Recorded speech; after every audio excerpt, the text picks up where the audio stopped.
জুলাই গণঅভ্যুত্থান একক কোনো ব্যক্তি বা দলের নেতৃত্বে সংগঠিত হয়নি। এটি ছিল জনগণের স্বতঃস্ফূর্ত আন্দোলন। দীর্ঘদিনের ফ্যাসিবাদী শাসন ব্যবস্থার অবসান ঘটাতে বৈষম্য বিরোধী ছাত্র আন্দোলনের ব্যানারে রাস্তায় নেমেছিল দেশের সর্বস্তরের মানুষ। আর সেই আন্দোলনের সবচেয়ে বড় অর্জন ছিল তৎকালীন স্বৈরাচার প্রধানমন্ত্রী শেখ হাসিনা সরকারের পতন।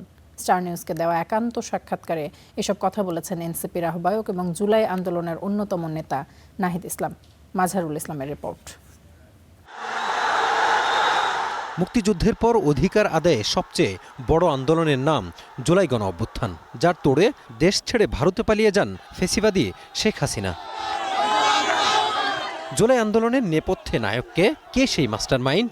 এমন প্রশ্ন আর উত্তরের চোরাবালিতে ঘুরপাক খেয়েছে অনেকেই। তবে এই আন্দোলনের অন্যতম সমন্বয়ক ও এনসিপির আহ্বায়ক নাহিদ ইসলাম বলেন, জুলাই গণঅভ্যুত্থানের কোনো একক মাস্টারমাইন্ড ছিল না।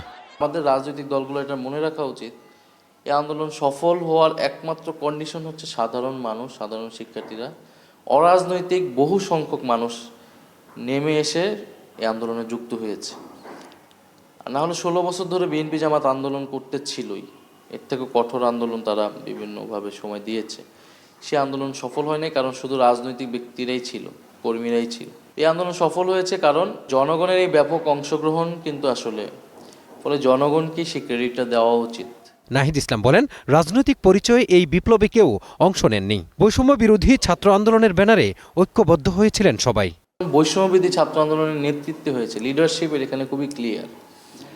কিন্তু আন্দোলনে অংশগ্রহণ ছিল সবার, রাজনৈতিক পরিচয় তো কেউ আসেনি। তখন কি কেউ বলেছে বিএনপি, জামাত, সবাই তো তার রাজনৈতিক পরিচয় তখন বলতে গেলে লুকিয়েছে, কারণ জনগণ হিসেবে সবাই মাঠে সেখানে নেমেছে। ফ্যাসিবাদের নেত্রী ভারতে পালিয়ে গেলেও তার সমর্থকরা জুলাইকে বিতর্কিত করার চেষ্টা করে যাচ্ছে।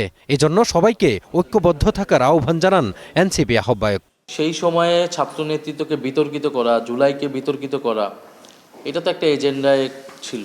সেই জায়গা থেকে এই মানুষকে বিভ্রান্ত করার জন্য অনেক মিডিয়াকে ব্যবহার করে এই ধরনের তথ্য প্রচার করা হয়েছে। ফলে যারা, এবং জুলাই একটা ব্যাপার, আর জুলাই পরবর্তী কিন্তু বৈষম্যবিরোধী বলেন সেটা, বৈষম্যবিরোধী ছাত্র আন্দোলনের নামে অনেকেই অনেক জায়গায় অনেক কিছু করে, যারা এখন ছাত্রদল করছে বা অন্য কোনো দল করছে।